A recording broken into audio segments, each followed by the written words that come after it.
şeyin bir sonu var. Biz zamana ne diyek?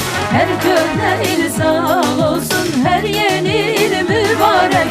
Yakın gelin a dostlar, sıkak baktın elini, yola salak gideni, bir karşılayak geleni.